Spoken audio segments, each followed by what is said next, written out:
Thank you again for coming. I really appreciate you giving a bit of your time today to hear from us at the Sustainable Games Alliance about the EU and its sustainability disclosure requirements and what we think, this is our understanding of what sort of an impact it's going to have on the games industry, what sort of requirements there are going to be over the next couple of years. For those of you that have never met me before, my name is Dr. Ben Abraham. I've been a games and sustainability researcher for several years now. I wrote the book Digital Games After Climate Change, which came out in 2022, and founded After Climate to do a bit of research and advocacy around games and their eventual ultimate sustainability. And now I'm working with the SGAA to understand the impact on games and write basically the standard for what we think or what we hope becomes a standard that the game industry can adopt for calculating emissions from games. So a little overview of what we're going to be talking about. We're going to try and wade through the EU legislative alphabet soup, the EU CSRD, ESRS, and the CSDDD. These are three closely related and linked pieces of legislation. I assume it's right to describe them as legislation. They are official EU communications in some case, with members having to transcribe them. And then we're also going to talk about the Green Claims Directive as well. So that's sort of like the three acronym parts is like the first main bit, and they're really closely interlinked. They're all related to the same sort of issues and have impacts. And then the Green Claims Directive is its own little sort of standalone thing. It's actually two bits of communication, but I think it has a really big impact on the way that we need to approach sustainability, and particularly communicating around sustainability in the future. And then we'll end with a little spiel about what the SGAA plans to do and what we are already doing to make your life easier, to make all of this reporting stuff just as simple as we possibly can make it for the games industry. So before we dive into it though, I need to give a little bit of a disclaimer because this is not legal advice. I'm not a lawyer, for one, that's not my background. I'm a researcher and a sustainability person. But this is not just like me Googling, what all this stuff means, right? Like this is actually weeks of engagement with the EU legislation, reading the documents, reading and understanding them, and trying to make sense of them for games, right? So that's the context and the framing that I would like to present all this information through. And I'll also just add another reminder that the webinar that we're having is being recorded. If you don't want your face or voice as part of this recording, then feel free to leave it off. You can use the chat to ask questions and things like that.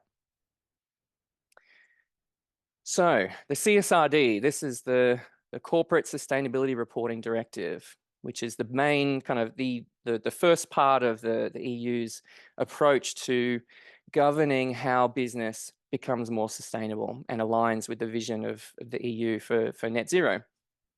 The main feature of it is it requires mandatory sustainability reports, and it requires them based on three criteria.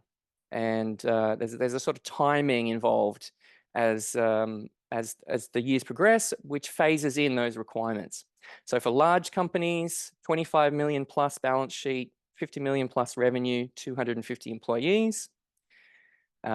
Medium, less than that. Small, anything under 5 million balance sheet, 10 million revenue, 50 employees, and micro is anything under like 450,000 euros balance sheet, 900,000 euros revenue, or 10 employees. These figures are taken from the most recent financial year. And as far as I'm aware, my understanding is that it counts employees by headcount, not by like FTE. So just bear that in mind as well. There's a little bit of this is a slightly simplified way of presenting it. The actual, you can pass as an organization one of these three thresholds and still count as the lower version. But I think this is the kind of best way to try and communicate it. And we also have a slightly more detailed version on the SGAA website. You just go look at the standard, and then the drop-down option for the legislation page. So what is the main thing that is required out of these sustainability reports? Well, to begin with, it's large companies, or it's affecting large companies that are covered by the existing non-financial reporting directive. So these are like the really big companies, and they're already having to report on financial year 2024. So presumably all of that kind of data collection exercise, that preparation is kind of already underway. And the remaining large companies will be reporting on financial year 2025, so next year. The following year, medium and small companies have to report. And there's a small, like there's a 2-year window that if you're a small business, you can opt out of those initial reporting requirements. But if you're just a medium-sized company, by 2026, you're going to be reporting in exactly the same way as the mega large companies. The only exception is if you're a very small business, you don't have to do this. And that threshold was like quite small. So as soon as you go above 10 people, you now have to report under the CSRD, which is, yeah, I think quite a high bar. Sorry, I should say a low bar, but yeah. And non-EU based companies, if they have a significant business presence in the EU, will also have to report from 2028. So that's every international company with, I think the figure is around about 150 million euros of business in Europe. Don't quote me on that number though. I had to, yeah, you want to double check that. But yeah, significant business in Europe, they're going to be reporting under the CSRD. So this is our best guess as to the companies that will be reporting probably either this year or next year, probably this year, we think, which are covered by the non-financial reporting directive already. So that's companies like Embracer, Keywords, Ubisoft, Media Games Invest, Supercell, Stillfront, Miniclip, and Wargaming. Now, we don't have full access to all of the details about their business, so this is just our best guess. We might be wrong, but yeah, if it's not 2024, it's on 2025. So that's the remaining large companies. They'll also be reporting then. That's companies like Avalanche, Boombit, CDPR, Paradox, Remedy, Thunderful, MAG. Pretty soon, right? That's reporting on next year. And then in 2026, the small and medium-sized European games companies like 11-Bit, Artifex Mundi, CI Games, CM Games, Maximum Games, Pixel Federation, Popcore, Starbreeze, Star Sable, Wooga, Jaeger, Nitro Games, and a whole bunch more, right? Like this is almost everyone in the games industry who's bigger than a really small indie company. And then lastly, the big international players who, I mean, quite a few of them are already doing fairly thorough ESG reporting, but the ones that aren't are going to be required to by 2028. So think about like Tencent, Sony, Sega, Microsoft, Roblox, Playtika, Take-Two, Nexon, Square Enix, all these big companies, if they have substantial business in the EU, will be reporting under the CSRD by then. And if you're part of their publishing or on their platform or in their value chain, there's a very good chance that you're going to face some new expectations.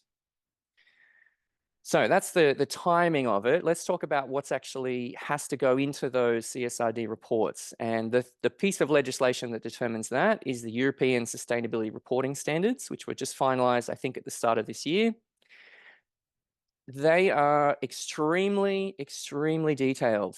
I cannot stress this enough. Like they're just, yeah, it's another level above and beyond the kind of complexity of anything we've seen before. The ESRS introduces this new concept of double materiality, which is I'm not a huge fan of the term. I don't think that it's particularly descriptive, but once you understand it, it's not as complicated as it sounds. It just means both the impact that an organization has on the planet or on sustainability issues, but also those impacts that they have on the business. So it's the sort of, yeah, we'll come back and talk about that double materiality thing because it's worth explaining. The ESRS also has a huge list of mandatory data points, metrics, a huge number of components to it. So this right-hand side image is one kind of, software calculator distillation of, the requirements of the ESRS. And that gives you just a little bit of a sense of how they're broken up. They're broken up into these like standards that apply to everyone. And then there's like topical standards that are like the environment stuff, social stuff, and governance stuff. And then there's sub components to each of those E, S, and G things. And each one has a huge number of like required data points, metrics, and so on, and a whole bunch of other things you've got to consider. And it's not just greenhouse gas emissions, it's water, it's biodiversity, it's human rights within your value chain, within your workforce, it's the diversity metrics of your workforce, it's your governance processes. It's genuinely a super extraordinarily complex and detailed piece of requirements. And I think the first time implementation will be the real hurdle. So that very first year that we do it, I think, is going to be the challenging one. After that, it will probably get easier because the processes will be in place, and then, yeah, you just kind of keep collecting the data. But that first year, I think, is going to be a lot harder than maybe people are expecting. So double materiality, that's this new idea that the EU has introduced. And really what it's describing is the impacts from things that are happening out in the world, the sort of impacts from climate, impacts from a changing planet, storms, fires and heat waves, floods, carbon taxes, power prices. This is your classic physical and transition risk categories. So that's like kind of everything that you can think of. It's a really broad, it's not, totally open-ended, but it's quite a big consideration, and companies now have to think about that. What are the sort of impacts that are likely to happen to your infrastructure, to your customers, to your, employees in these like 1 in 100-year flooding scenarios? Or what's the impact on your business model from increasing power prices, things like that. That's the sort of impact from part of double materiality. The other end is the more familiar side, where we're talking about like what sort of impacts we are having on the planet. And that's where the ESRS has all those, fine-grained details and categories, everything from climate, the CO2 emissions, to pollution, water, biodiversity, and so on. So because we've been hearing a lot of like, confusion and uncertainty around this concept of double materiality, we're actually organizing another workshop, a bit more hands-on than this one. This one is a very sort of like, here's the information, which we're going to hold next, 2 weeks from now at the same time again, basically to show you what we think are the ways that you can start to plan for this double materiality requirement. Like, we'll point you at the tools for, flood mapping and heat waves and all these sorts of like climate risk projections. And you can like, we'll work with you to figure out what the impacts might be on your particular studio or organization.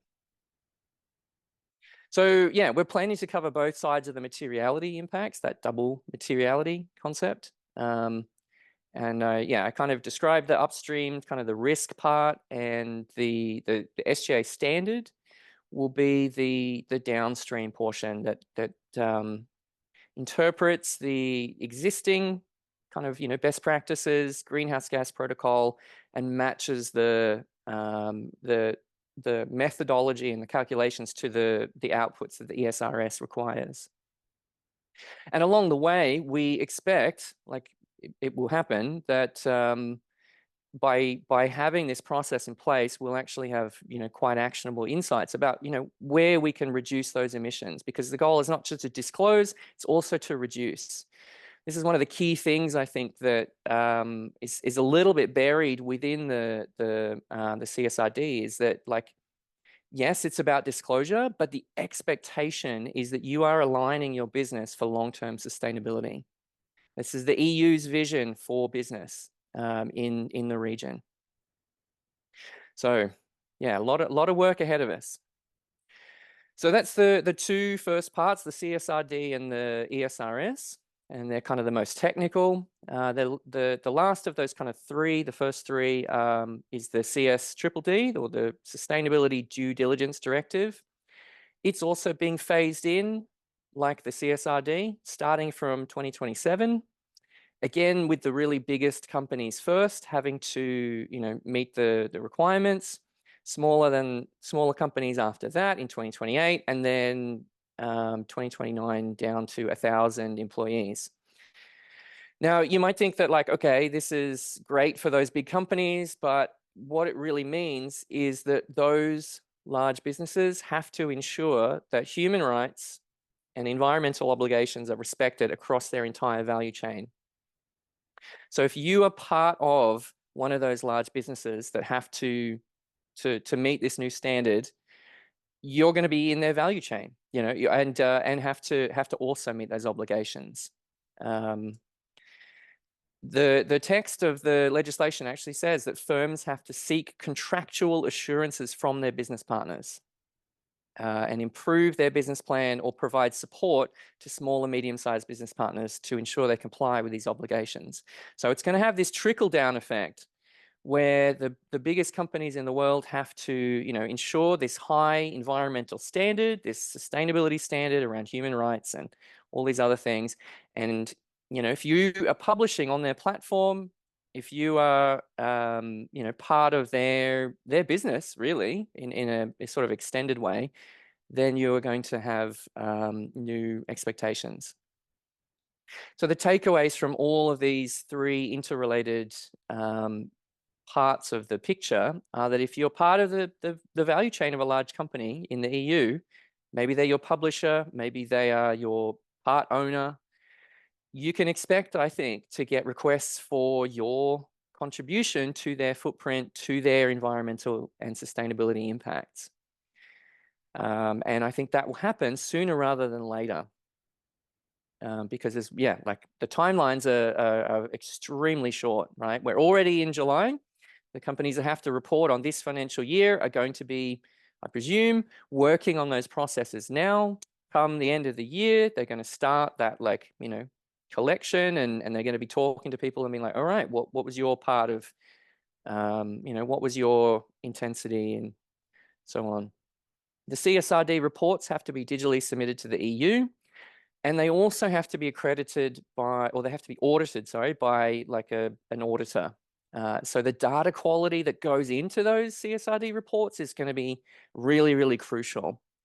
You can't just like use rough estimates anymore. You might run into a situation where your auditor goes, there are better ways to do that. You need to come back and tell us what your actual footprint in this particular area is. You need to go back and improve that to kind of get certified. And I would also expect new requirements to uphold those environmental responsibilities, human rights from, the platform holders, Sony, Microsoft, Apple, and Google, who are, they're the ones that are the CSDDD really is kind of targeting and trickling down from there across the value chain. So the enforcement of this huge new regime is up to member states, and as just one example, France has already kind of transcribed this into its legislation and has set up fines of up to 18,000 euros for not reporting. I don't know the full details of that. I'm not like an expert in the French legal system or anything, but I would almost suspect that that's like for each instance of not reporting. And if you saw the list of how many ESRS data points there are, that could really add up across the whole thing. But the even scarier thing is that there is potential jail time, 375,000 euro fines for failing to appoint an accredited third-party auditor.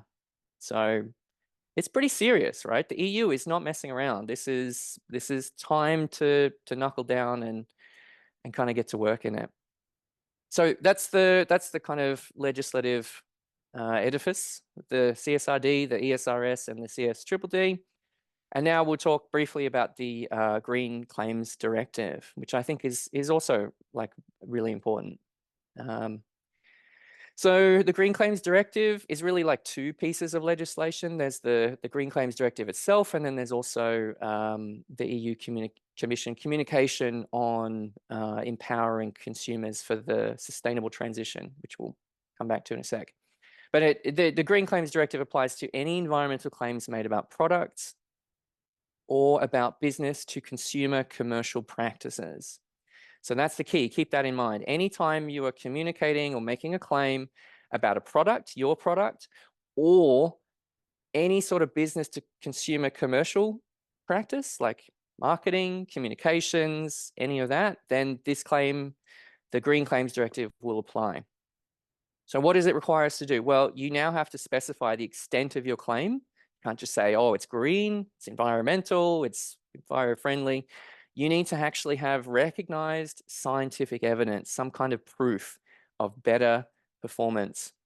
And you actually need to demonstrate that the impacts are significant from a full life cycle perspective. You know, you can't just have like shifted the emissions from one place to another. And it actually has to, you know, be a real improvement. They also have to be above and beyond the requirements of law. So, you know, just doing the bare minimum and saying, all right, we're giving ourselves a green star is not going to cut it. It also prioritizes reduction within your organization or within your value chain and operations. So this quote here from paragraph 35 says, when the claim communicated relates to future environmental performance. So if you're saying like, okay, my game is greener in the future than it was in the past, it should as a priority be based on improvements within your own operations and your value chain rather than relying on offsetting. So if you say, okay, well, our game performs, you know, has less CO2 emissions because we buy offset credits for it in the future, that is now, from my understanding, illegal. It is not able, you're not able to kind of do that. And there are also other requirements about data transparency, you know, visibility of the calculation methodology, requirements around how you communicate it, and so on. So the thing about the Green Claims Directive and this attempt by the EU to set up, you know, verifiable green credible claims is that it's aiming for consumers. It's protecting them. It's not really for us. And this excerpt here from the, you know, the communication says, I'll just read the whole thing because I think it's really clear that it now prohibits the making of a generic environmental claim without recognized excellent environmental performance, which is relevant to the claim. So examples of generic environmental claims include environmentally friendly, saying eco-friendly, green, climate friendly, energy efficient, or those other sorts of statements that suggest or create the impression of excellent environmental performance. If you just say that without any proof, if you don't have the numbers, the evidence to back it up, those sorts of claims should now be prohibited by this directive. You know, when you can't actually prove excellent environmental performance. So the implication for games companies, games developers, publishers, is that your comms and marketing teams really need to be trained in this area. They're going to need to be watchful of, you know, not making illegal green claims. And yeah, it's already here. It's happening. EU members have the latest to transpose it into legislation by 2026. But in 2023, a Swedish dairy was found guilty by a particular court to have misled consumers with a particular net zero claim. And I don't think this was even like necessarily like a bad claim. This was just like, you know, they didn't do it in the right way. So the standard of proof and the level of clarity required for eco claims, green claims, anything that suggests, you know, superior environmental credibility is now really high, really, really high. And your responsibility is to prove it in advance. You can't be like, you're not going to get challenged and be like, oh, where's your evidence for that? Oh, quick, we'll come up with it. No, you need to have it there, or it's, yeah, you're going to run a risk. You're running the risk of fines, lawsuits, penalties, and reputational damage. So, I mean, this is sort of a hard pill to swallow, right? I think when we're claiming to make a green game, or even if we're claiming to make a green feature, we're going to have to be really, really careful about how we communicate that, and having some really strong evidence for exceptional environmental performance. If your claim can be interpreted as a customer-facing claim, or, part of the business consumer commercial relation, a marketing statement, for instance, I think you're leaving yourself wide open to the Green Claims Directive. So that's the summary of the new legislation and the way that it's sort of shifting expectations. But let's talk a little bit about what's kind of the state of play up to this point. So until now, basically the games business has been mostly free to decide what to include in environmental disclosures. And that's really resulted in this situation where we have very minimal comparable data. So this image on the right-hand side is taken from the After Climate Net Zero Snapshot benchmark report from last year, where I just pulled, these are the sustainability disclosures of the biggest game companies in the world. What categories of scope 3 are they including? And you can see here, there's just a huge gap in what different companies are reporting. And even the ones that are reporting, they're reporting different categories. There'll be different methodologies for how we approach them. It's just, it's a real Wild West. But the CSRD and the ESRS, I think, changes this, and it changes it basically today. We just have to disclose all material categories. This is a requirement of the ESRS. If you think there's a category that's non-material, you have to justify that, and you have to have evidence for the justification. So I really suspect that, third-party auditors are going to come back and say, okay, parts of your end user emissions, gameplay, the users of or players of your games, why are you leaving that out? I don't think you can leave that out anymore. That's my interpretation of it. And I think it'll also be a struggle for many businesses to fully report these new requirements because they are so complex. They're really quite detailed. They don't have to be impossible, but yeah, they're a really high bar. So what are we doing to try and make your life easier? Because, I've been painting a pretty negative picture so far, right? Well, the SGA, we're producing a standard, and we want that standard to meet the needs of the actual games industry. So what it will do, it will provide a traceable, transparent method to produce that verifiable proof of environmental performance. So you can say, all right, year to year, we reduced emissions by this much. We implemented these particular systems, and it's translated into a reduction in emissions by XYZ amount, because there will be a method for that. It will enable simpler CSRD reporting, particularly for those organizations that don't have the resources of, the really big companies. You don't have a team. You maybe have one person. Maybe it's their job for 1/2 of a day a week or something. For those organizations, I think, we need solutions. The SGA standard will cover the entire ESRS as well. I know that we are the Sustainable Games Alliance, but social and governance are also sustainability issues, and they will be within the standard. We are focusing on the E part because we think it's the biggest challenge and has the most kind of work ahead of it. But the S and the G, we'll get there, and we'll get there in time to submit. It will also identify relevant metrics and benchmarks, right? We want to be able to facilitate comparisons between different organizations. The real weakness of the situation we're in at the moment is that the best performers aren't able to be recognized because they look so much worse because they're more comprehensive in their disclosures. There are lots of companies that are just not disclosing. And so, we want to fix that problem and make comparisons really meaningful. And we'll also have all sorts of resources and workshops as kind of members, guide us to identify what they need, to work on this double materiality picture and identify those sorts of kind of impacts you can expect in the future from climate, from physical transition, from the changing political environment, changing customer expectations. And so, being a member, we think, is also going to be really a lot less expensive than paying consultants, and you'll get more relevant, specific advice for games business. We could all spend a bunch of money on Deloitte consultants, but are we going to get anything good out of it? No offense to them, but I think the industry deserves something better. Deserves, a dedicated org. Yeah, so we will also collect and vet the sort of relevant data that you can plug into the standard, things like emissions factors for, game specific parts of the value chain.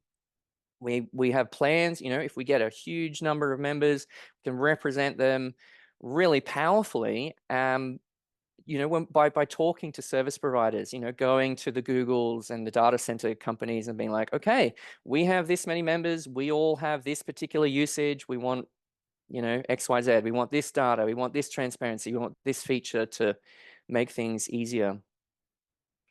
The SGA members will be part of an innovation and best practice accelerator. We want to break down the silos around sustainability expertise, right? The knowledge is out there. There are so many people working in the space, but it's like little pockets of it.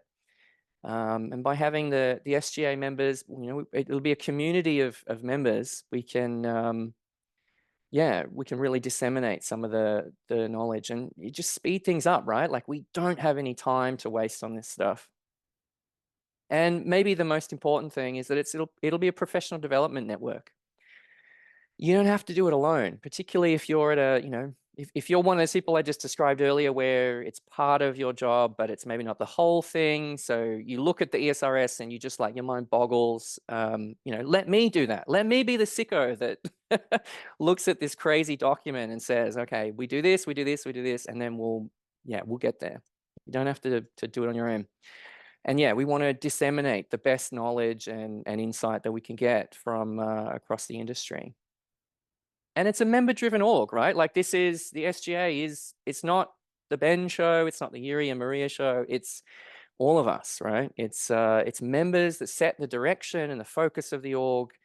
And your input is critical. We can't do the standard without real games companies testing it, road testing it, making sure that this approach works, that the methodology works.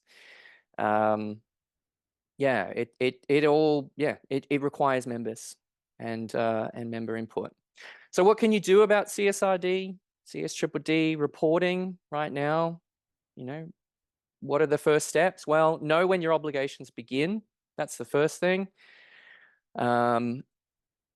Check your balance sheet, your last year's revenue numbers and your employee headcounts, and say, all right, well, which bracket do we fall into? When does that start? And then start with data collection. Start looking for, where you go to collect the data that needs to go into those ESRS categories. And the SGA standard, which the moment it's at version 0.2, it's like, a baby version of the standard, only covers scope 1 and 2, but it's got heaps of guidance on like, where do you go looking for your scope 1 data sources? What is like your scope 2, where do I even start looking for this stuff? So, hopefully it's useful. And it's open to everyone, right? This is an open standard. We want it to be as widely adopted as possible. Prep your leadership team about this suite of legislation, right? Like, maybe don't send them the whole webinar because it's probably a bit long, but maybe grab the main points and chuck them the slides or something, because it's coming. It's coming whether we like it or not. Prep your operations teams for new data requests. Start talking to your suppliers. Have a good picture of your value chain. Know who your upstream suppliers are. Who are you using downstream to, I don't know, transport games or distribute your games? What are those platforms like? What data are they collecting? What can they share with you about, within the EU, and your customers and things like that? Start thinking about those materiality impacts. Where are the likely kind of climate emergencies going to hit? Are they your offices? Are they going to, are you going to get flooded? Where is your infrastructure based? What happens when the data center goes down in a particular country because of flooding or because of lack of power? We've seen outages, like where, the drought goes on for a little while, and so the hydro runs out, and so we have to like shut down things. This was the story in parts of China in 2022, 2023, I think. So, these are things that are already happening out there in the world, and we just have to be prepared. Just need to kind of start thinking about them. Work with your marketing and comms team about green claims. Let them know, give them a heads up that that this is a really serious topic and that you don't want to even run the risk of getting hit with a fine or like a lawsuit or something. And of course, join the SGA. We would love to have you. We think it's I'm super excited about the possibilities that are ahead for us if we kind of all get together. So to do it, it's really easy. Just send an email to join@sustainablegamesalliance.org. The board will then consider that application and approve it. There's an onboarding questionnaire we get you to fill out that will just collect a bit of kind of initial data.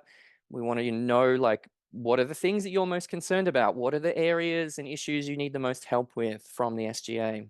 And then become a part of the decision-making process, both in the standard and then kind of around the direction of the organization entirely, right? This is a cooperative model. It lives or dies based on members. So the only real expectations that we have, obviously you can kind of go above and beyond these, but you got to comply with the EU disclosure requirements just because, like that's the law to begin with. But yeah, we want you to contribute. We want you to be a part of the organization and the standard that we're developing. So what does that look like? It might be testing and implementation. It might be, providing your expertise. If you have some great people within your company who are doing great things around sustainability, working to reduce the impact of XYZ part of your business, bring them in and share what the approach is and how we can kind of recognize that and get it in the standard. If you really want, you can get like fully on board and help draft the standard. Give us your methodologies for calculating different parts of your business. We would love to have kind of all of that. So that's it from me. Looks like we have about 15-20 minutes for questions. Thank you for listening. And yeah, happy to take any sort of stuff you want to talk about. Any burning questions? Yeah, we have a couple of questions, Ben. Thank you so much for presenting. So I just read out a couple of questions. So the first one is, are these regulations set in stone or might they still change? Yeah, that's a really good question. I mean, I'm an Australian, so I'm not really like fully finger on the pulse of what's going on in the EU and EU Parliament, but I think it would be a very strange occurrence for any of this to kind of get wound back. What might happen, I think, is maybe like little carve outs or exceptions, or maybe more time gets added. I really don't see the full package getting repealed because it's just, there's too much of it. It's like it's got a momentum of its own, right? So I think big business kind of wants it as much as anyone. Consumers kind of want it, like the public really wants action on climate. So yeah, I don't know. I don't have a crystal ball, but I don't think it's not going to be like a, Trump gets elected and pulls out of the Paris Agreement 2016 type thing. I think it's more like, yeah, we might get tweaking, we might get softening, watering down, or yeah, that's my impression anyway. I mean, especially if it comes to the CSRD, there are already a couple of countries in the European Union which have, like, they have adapted it already. So there is not much movement. If it comes to like others, it's a little bit different. But so, for example, Germany at the moment, they only conversate about the format of how you submit your data. So it's like so much about the content anymore. Yeah. Okay. Then, Joost, is this a good answer? Do you want more or? Yeah. Can you hear me? Yes. Yep. No. My question was based on the recent elections and with the success of more right-wing movements and the movement and the whole idea of the new committee that they would make climate a less important topic. So I was just wondering if these laws are now accepted, or will they be reduced, or that was a bit the background.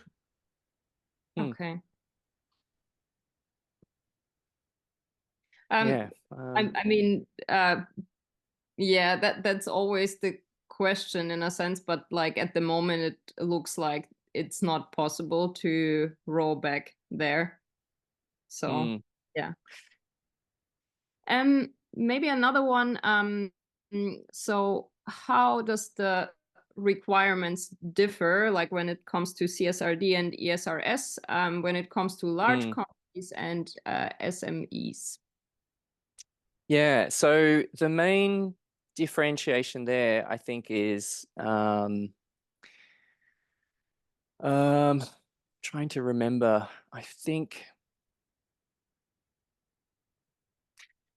it's still the same system, but I think there may be more latitude for small companies to, at least initially, like, yeah, you get the optional 2-year window of opting out of the ESRS.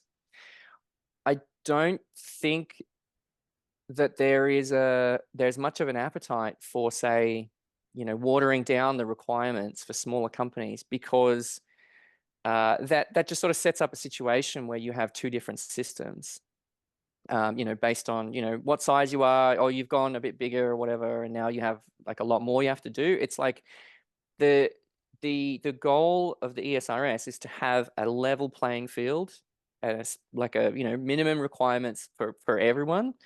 There are all sorts of categories where you can say, like, okay, this is not relevant for us because we're so small, we don't have this sort of impact. It's just like maybe 20 people in an office. We don't have a huge sort of use of marine or water resources.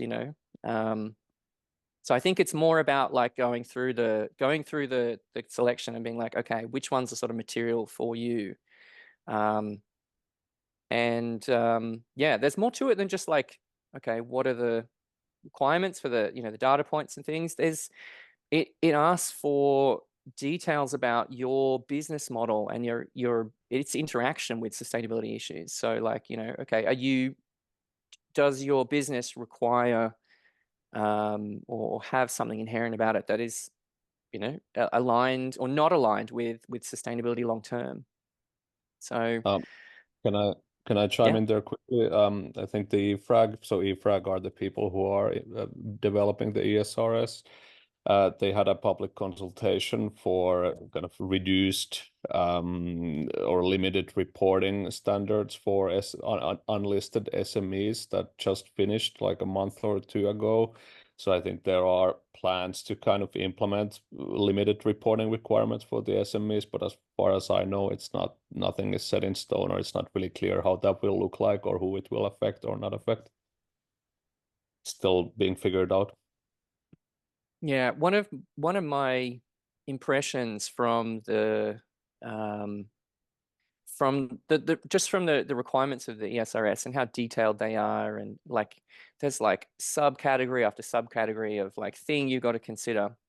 It looks to me like they're almost creating the market for something like a standard of your own, right? Or an ESG platform that fills it out halfway for you, things like that. So yeah, it's a very rapidly evolving space, I think, and where I think we'll have a much better sense of where things are at by the end of the year when the first companies start reporting. We'll start hearing exactly how hard or easy it was or wasn't, and yeah, I expect. Well, the thing about that though is that we don't want to wait until then to kind of get this process underway, because we want to sort of preempt the there's another one of the things that EFRAG is interested in is sector specific standards, and they might come to us and be like, okay, well, we want like an IT sector-specific one? Maybe do you want to have a game-specific one? You know, how much better would it be if we've already got one in place that solves all these problems?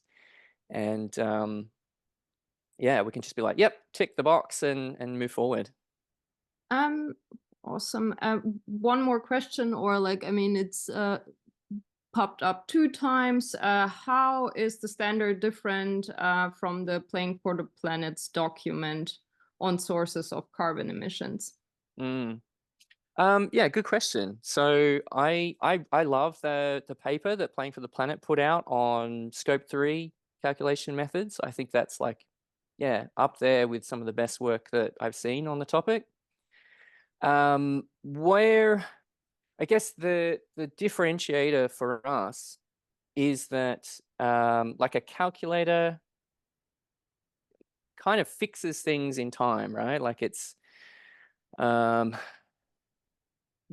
calculators have a very limited kind of uptake, right? Like they're useful to get a good sense of, you know, what your emissions are roughly, but they're kind of not a reporting tool. They don't have the breadth of detail to, you know, meet all the ESRS requirements and things like that. So what's different, I guess, with the standard is that number one, it's like it's open, anyone can kind of use it. It's we hope anyone can contribute to it, you know, members will contribute to it. I lost my train of thought there. Sorry, it's like getting late in the day. But yeah, I think that it's. I mean, there's room for both, right? Like there's a place for, I think, both approaches. I can also chime in a little bit on our just philosophy on this stuff. So as Ben was saying, like all of these are very, very much moving targets that will keep moving. So the EU regulatory kind of requirements are shifting all the time, and we need to track them. We need to update everything as the legislation gets implemented in different countries, etc., etc. So this is one thing we believe that it's really important to have a live standard that's continuously kind of tracking the regulatory requirements worldwide. And when it comes to the kind of is there a need for a gaming specific standard and whatnot? We've been talking fairly extensively with people who are working with this stuff at game companies, and it's quite clear that kind of the existing models, existing things you get from consultants and whatnot, they don't really account for the types of data that game companies usually collect on end users, for example. And there's a lot of opportunities there to just make it really easy to plug in the types of data that we normally all have into the reporting framework and save tons of time there. And then I think the big thing is that in the end, like for us, it's about the decarbonization of the industry. And for this, we really need the reporting end to produce reporting that actually makes sense for the people who work on games. And I think this is where the big kind of mismatch, the big need is that if you work with Deloitte or KPMG or one of the calculators, like they don't really give you any idea of like where your impact can be biggest in terms of actually becoming more sustainable, and they don't really give us industry level data on what we can do as an industry to reduce our footprint the fastest. So this is the kind of stuff that we are focused on achieving here. Yeah, a couple of other questions came in the chat as well. Andrea asks whether there's more info on what counts as a third-party auditor for reporting. I think that's like a kind of accounting thing. And that's another aspect that we should probably mention too, is that like sustainability reporting is now with all this legislation in place on par with financial reporting. So it's the same kind of like accounting firms, it's the Deloittes, it's the, you know, the big four usually that are going to do a lot of the auditing, I assume. I don't think we plan to be an auditing body. I think that's like a bit outside of our remit. Maybe you want to comment on that, Yuri?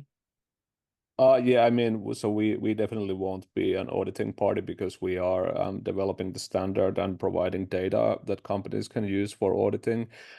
So the plan there is that since our standard is open, year or two down the line, we intend to just train auditors on how to use the standard, how to understand it properly, and how to apply it to their audits, and even potentially then accrediting auditors that they are kind of qualified to work with the SGAA standard, but we would not be auditing things ourselves.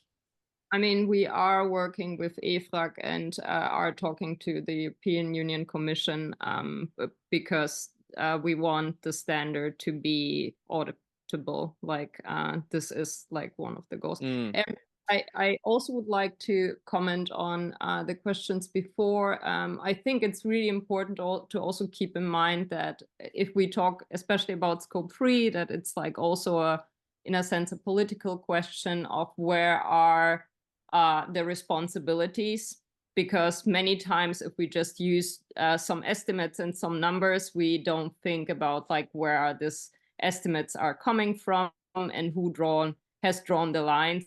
So it is something which should be transparent and in the public, and it is something like the games industry should talk about instead of just accepting it as given, because yeah, this is something we definitely should have the conversation, not just in the environmental part, but of course then also when it comes to social and governance.